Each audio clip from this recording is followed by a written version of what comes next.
Hello, welcome back to Feed the Beast Evolution. We're up to episode 8, I think. In this episode, I'm thinking we're going to set up a bunch of passive systems for most of these resources we can see here through hostile neural networks, and then a few other random machines to get glass and sand and stone and all that kind of good stuff. Last episode, if you remember, we built our storage system down here, and I've filled this up with a bunch of the stuff that was in our system that we had heaps of. I've kind of separated it out into a few different sections here, and we'll kind of fill this up as we go along. I've also added these terminals down the bottom here, and they let us see what is in each bank of drawers. So you can see in this bank we have diamonds, but then we also have ingots and all that kind of thing. I've used these compacting drawers for a lot of the ingots so that we can grab blocks, ingots, and nuggets without having to craft them, pretty much. In order to get these ME terminals to only show what's in this bank of drawers, pop down here, I can show you. I made a little sub-network for each of the bank of drawers. So this is a little sub-network here. You can see I've got a ME storage bus connected directly to an ME interface. So this means it's kind of a one-way connection, where the storage bus here can read whatever's on this little network, but our ME terminal can't read what's past the storage bus and on the rest of our network. And of course I've got this yellow glass cable with quartz fiber just to transfer power. And we've got the same, of course, going all the way down. I have actually also been quite busy over this side. So I've made a little room here. This is where we're going to do a lot of the passive sort of generation of stuff. I've started with moving our matter condenser down here. So this is what generates us the balls of matter balls. And the matter balls are what we use to make the paint balls, which I'm using to paint the cables. Still not 100% sure how the rest of this room will go. It kind of just depends on what machines we need in here and how we need to lay it out for those. You can see up here we've got a catwalk, because this room actually ended up going into, where is it? Up here, the old, just make sure my magnet's off. The old XP farm, which is actually full at the moment. Yeah. But you can see now we can use this little catwalk, which goes across into that room, just to get around the back to where our other lever is. And of course, I was just realizing I could probably dig the tunnel this side and go around the other side of the mob farm. But this catwalk, I don't know, it's kind of cool. Kind of gives it a little bit more, kind of a little bit unique, you know, makes the room interesting. I also made this personal shrinking device, which lets us shrink to different sizes. It's kind of funny. I kind of use it just to get, you know, through some of these one block gaps to build the cables in. It's kind of handy.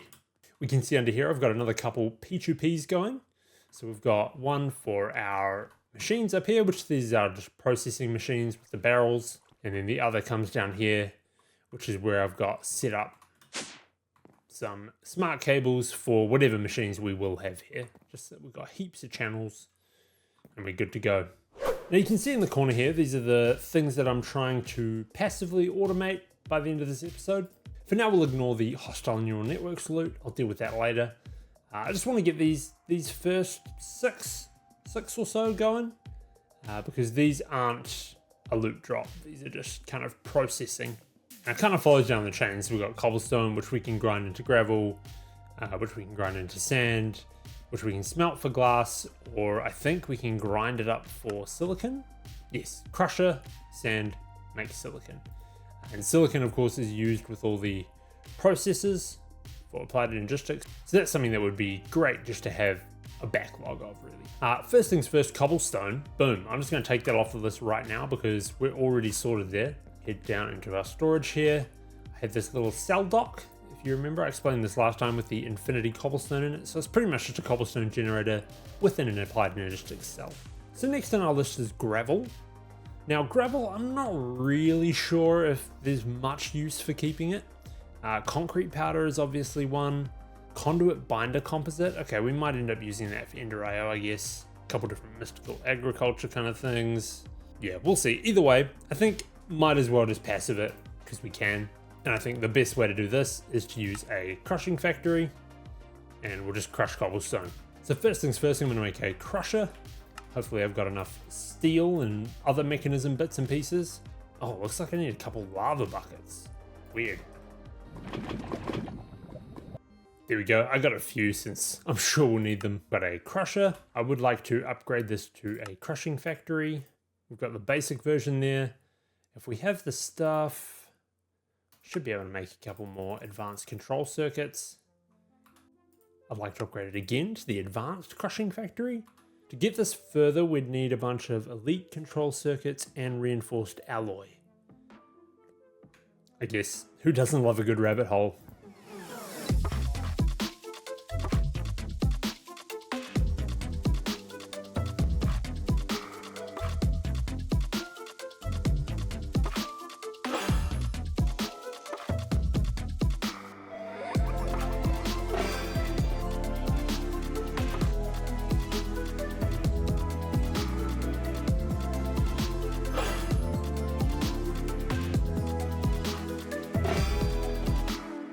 There we go. Just made a bunch of the mechanism stuff, so we should be able to upgrade these machines as far as we like. So here we go. That's elite and ultimate. Amazing. We want this stuff fast. Now I'm definitely going to want to also put upgrades into these. So we're going to want speed upgrades and energy upgrades. I'm looking at the speed upgrades and they require osmium, which is actually kind of a problem for us at the moment, because I don't know if we really have any left. Nah, nothing. Nothing at all. Well, maybe it's time for another rabbit hole. All right, one of the ways that we can make osmium is we can make the osmium seeds from mystical agriculture. Now, unfortunately, that does need Imperium essence, which is the 4th tier in mystical agriculture. And for that, we will need a infusion crystal. And of course, to craft the seeds, we're going to need a infusion altar with a bunch of infusion pedestals. I've already made a little spot up here where we can place our altar with the pedestals.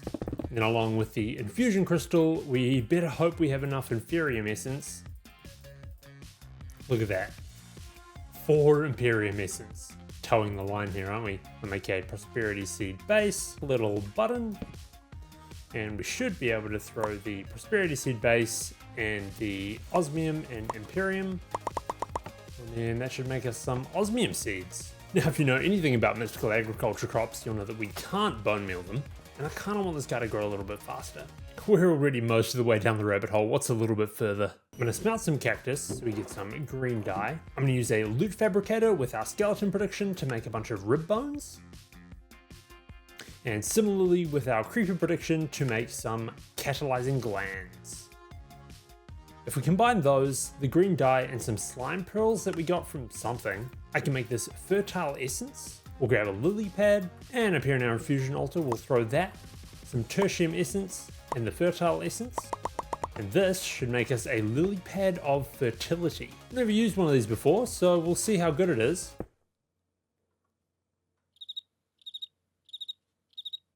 Still not nearly as fast as I'd like, so I'm going to make 4 growth accelerators from Applied Energistics. And to go with those, we'll make 4 crystal resonance generators. So we'll move the lily pad over, I'll place the growth accelerators all around this one plant, and we will power them all with crystal resonance generators. And surely,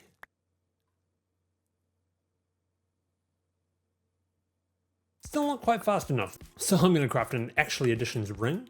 I'm going to use our atomic reconstructor from ages ago, throw a button on it, throw some redstone in front of it, zap that, turn that into redstonia crystals. I'll grab some blocks of quartz, we'll chisel half of them into chiseled quartz, throw both the chiseled quartz and the regular blocks of quartz in front of the laser as well. Then with the aesthetic quartz and aesthetic green quartz we got, as well as a advanced coil made with the restonia crystal, some black quartz, then upgraded using the gold nuggets, we're going to make 5 display stands. We're going to grab some iron, throw that in front of the laser as well. Then use the Inori crystal from that to make a battery, upgrade it to a double battery, and use that in one of the display stands for making a power. And if we pop over to our closest snowy biome, should be able to grab some snow. We can use snowballs, cobblestone, a stone button, grey dye, and an Inori crystal to make an empowered Inori crystal. Once we've got those, we can combine them with the ring we made and 4 random seeds to make a ring of growth. If we throw this into our energy cube, it should charge up. Use our temporal pouch to speed that up a little bit. And if we use that, our crop should grow even faster.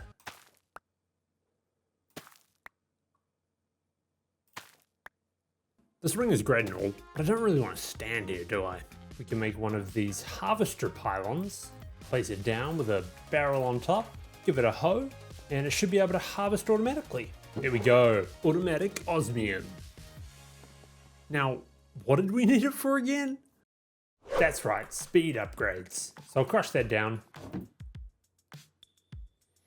Then with the osmium dust, some infused alloy and glass, I'll make a bunch of these speed upgrades. 10 should definitely be enough. And with some gold dust, we can make the equivalent energy upgrades. So I made a couple more ultimate crushing factories and also 2 ultimate smelting factories. Pretty much the same recipes here. Each of these also has 8 speed upgrades and 18 energy upgrades, which is heaps. Hopefully our energy will be able to keep up, but we'll see. Now the way I want to set these up, we've already got our matter condenser down here. So I'm going to start by putting our 3 crushing factories here. Now they should be getting power from the universal cable behind them there. Looking like we're all good. And now these 3 will be for the gravel, sand, and silicon. Now these are all set to redstone detection normal. So they will be affected by a redstone signal, and we're going to give it that redstone signal with these level emitters. So because we've set this to 256 gravel and we have more than 256 gravel in the system, this level emitter is off and it's turning the machine off. So I think I can test this by putting some gravel in here. Yeah, look at that. No crushing happening here. But as soon as we drop below 256 gravel, this bad boy should turn the machine on, and we should start crushing. And of course, the thing we want to crush is cobblestone. If I throw that in the export bus here, that should start filling up. Maybe we need a few speed upgrades in here. Boom, there we go. Filling up the crushing factory with cobblestone. So that'll be good to go as soon as we drop below the levels we give it. I'm gonna set the same up for the next one. We want the level emitter to have sand, and sand a little bit more useful. So I'm gonna bump this up to 2048, I reckon. This will match the amount that the drawer can hold as well. And emit when levels are below limit. So when we have less than 2048 sand, this bad boy will emit a redstone signal. And of course we get sand by crushing gravel. So I'll put an export bus at the top of this one as well. Some gravel, speed upgrades. It should fill that up with gravel. Oh, look at that. So obviously we dropped below 256 gravel in the system. So it started crushing it up. I guess it will just keep going until it's full, because we haven't put the import buses on. I'll throw them at the bottom. So if we put that down with, I guess, another 4 acceleration cards, should pull it out pretty quick. Yeah, and look at that. The machine stopped straight away because we've now got 256 gravel back in the machine. Nice. So we'll set up this one for silicon.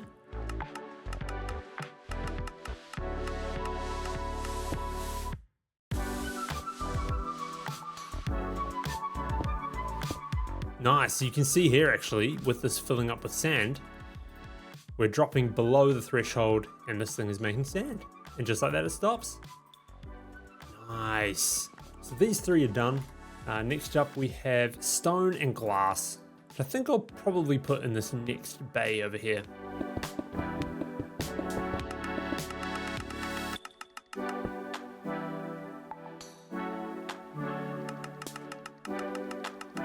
To be honest, we might as well have the minimum as 2048 for all of them, because that's what fills up a drawer. So I'm going to increase this gravel one actually to 2000 as well. Nice.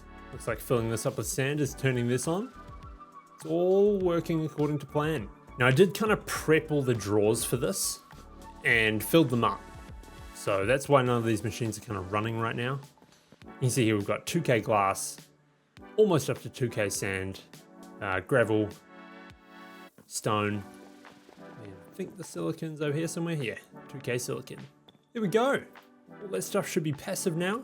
We should always have a heap of gravel, sand, silicon, stone, and glass. I know this is quite different from how some people set this kind of thing up. Let me know in the comments how you do it, how you set up this kind of passive automation for things that you use a lot of. Curious to hear what you guys are up to. And for our next passive resources, these are of course the hostile neural networks resources. We're moving away from our little passive setup down there, heading over to our hostile neural network building. You can see I changed this a little bit. We've now got the loop fabricators on either side. Should be 10 of them for the 10 resources that I want to get automated at this point. There are of course a bunch more resources that we can get from these hostile neural network predictions. But these are all ones that I think are a pretty good place to start. Now, of course, first things first, all of these loop fabricators do need power.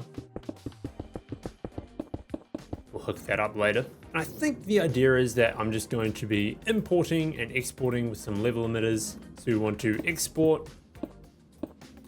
This will insert the predictions. And then of course the import will pull out the result. Cable these up.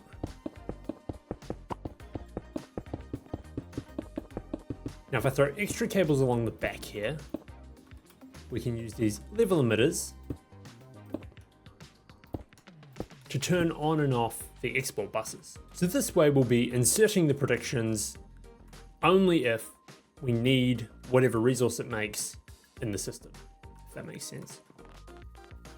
Pretty similar to the setup we have down here, except instead of turning the machine off with the level emitter, we're just turning off the export bus. All right, so I'm just gonna settle these export buses. First one, we need sheep prediction for white wool. Then we'll go with zombie prediction for the iron, zombified piglin prediction for the gold, enderman prediction, ender pearls, witch prediction for the redstone. The witch prediction is also going to give us the glowstone.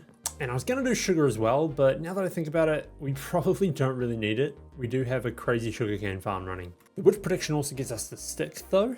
The skeleton, of course, gives us the bone, and creeper gives us gunpowder. The thing I'll add in here instead of the sugar, I'll use a spider prediction, and we can get some string maybe from that. Yeah, string's probably the best bet. Those basic loot drops going. Now I've got a bunch of acceleration cards here, but I'm thinking I'll only boost the import bus. And this is because the export buses, although they'll be pretty slow, these loot fabricators are also pretty slow. So I think we'll be bottlenecked by that more than anything else. All right, this seems like it's pretty much all set up. Next up, I'm gonna make sure that I have drawers for each of the things that we're getting from this setup. So we've got one for bones, we've got the ingots, of course, iron and gold. Don't think we have one for gunpowder yet, or ender pearls. Should have one for redstone and glowstone. Now let's just add one for sticks and one for wool. Oh, better not forget the string as well. So if I've kept the order of these correct, we should be able to go through and set up the level emitters. I think I'm gonna start with setting this to 2000, just like we did with our other resources. Just because that's the base amount that we can fit in a drawer. Now, I'm not sure how our backlog is going for the predictions, so we'll see how we go. I might have to reduce some of these if we're lagging behind.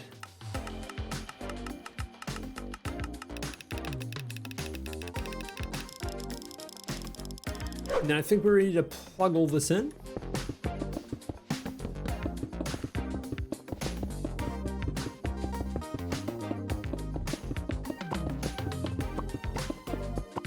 All right, that should be all the cables set up. You can see here, we're pretty much doing what we did on the other side. We've got our white smart cable here, and with this P2P, I'm going to set it to the H&N P2P. So that should give everything channels. Yeah, look at that. 5 going each side. Does that sound right? I feel like it should be 10. Let's have a check up there. And then we've got 1 going to this energy P2P tunnel, which of course we will connect to the rest of the energy network. which will give these cables some power. Oh yeah, it looks like I just need to connect up the bottom line of cables.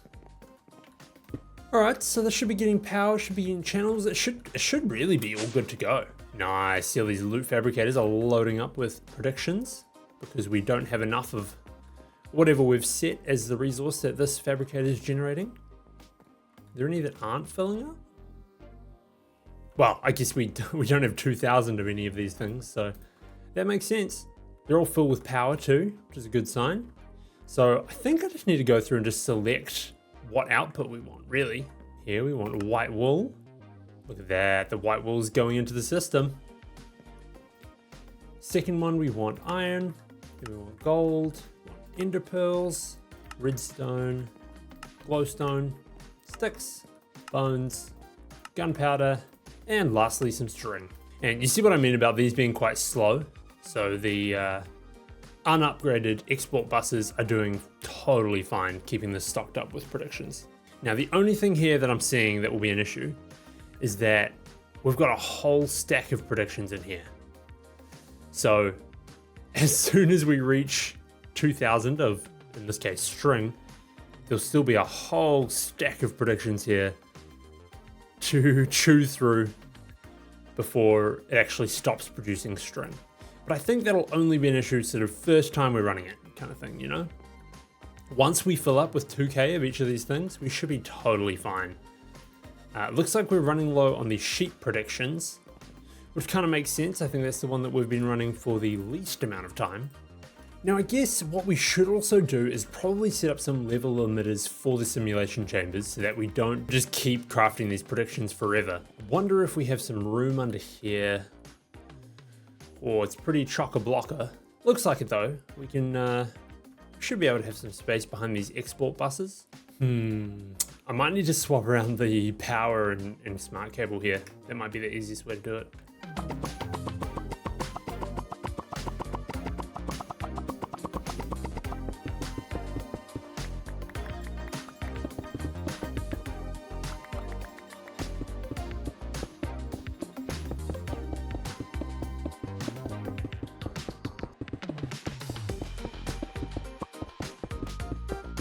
I don't know why I didn't do this in the first place. I feel like it's way more straightforward. Anyway, this should mean that we can now put our smart cable along the top here. And although it will connect up with where the export bus is for now, once we put down the level emitter, it will kind of disconnect. Yeah, look at that. Perfect. And it's already connected up in the middle there to the rest of the applied energistics system. I guess these will need to connect up here. We're lucky these cables can hold 32 channels because it's getting a little bit all over the place down here. Of course, this top one we don't really need to set up at all because none of these top simulation chambers have any mobs in them yet. I'll get as close as we can though, so that when we do set them up, they're all ready to go. So each one of these should be set up exactly the same way. See, this one here is set to spider predictions. And if we have less than 2,000 spider predictions in our network, this will emit a redstone signal, which will activate this export bus, which will insert prediction matrices into the simulation chamber, therefore getting us more spider predictions. So pretty much all we need to have now is just the prediction matrix in the network, and these will just run when they need to. Now it looks like a lot of these loot fabricators have stopped. I'm hoping that the reason they've stopped is because we are up to 2,000 of each of these resources, except of course for the wool, because we know we didn't have enough sheep predictions for that one.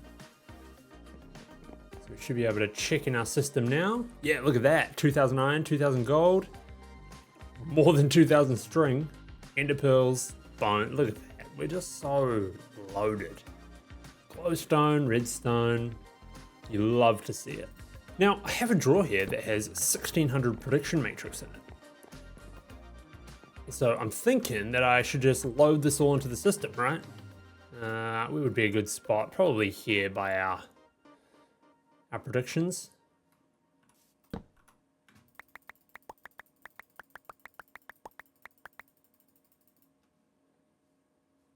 I could just go down here. So now that we have this in our system, we should actually see our hostile neural network system start up. If everything has gone to plan and we've set everything up correctly, yes, look at that. We're starting to get prediction matrix in. Yeah, we're going to come across the same kind of issue where because this takes so long, it's going to load up the prediction matrix. Really load it up. Yeah, look at it go now. At least it only holds 64, you know? So that'll fill up and then we'll get the prediction matrix topped up, ready for our loot fabricators when we need the resources. And there we have it. Passive hostile neural network stuff. All the resources should be generated as we need them. The only thing we need to supply to the system is the prediction matrix, which we, of course, have talked about automating with mystical agriculture. We'll see, maybe in the next couple episodes, we'll get that set up. I'll come over here and I'll just check out my cobbled together osmium setup. Oh, look at that. Thousands of osmium essence already. Inventory's full. I'm gonna grab it all. See how much osmium we've got from this bad boy over the course of this episode.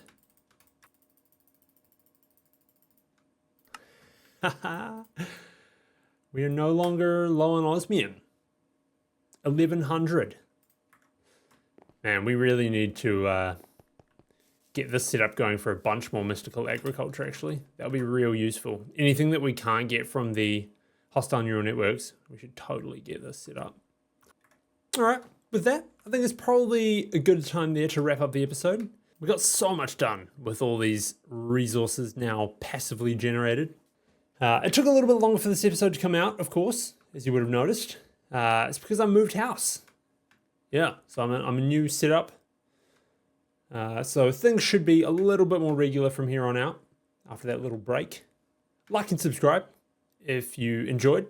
It's good to know I've got some people that are enjoying the series. As always, thanks for watching, especially if you made it this far, and I will see you in the next episode.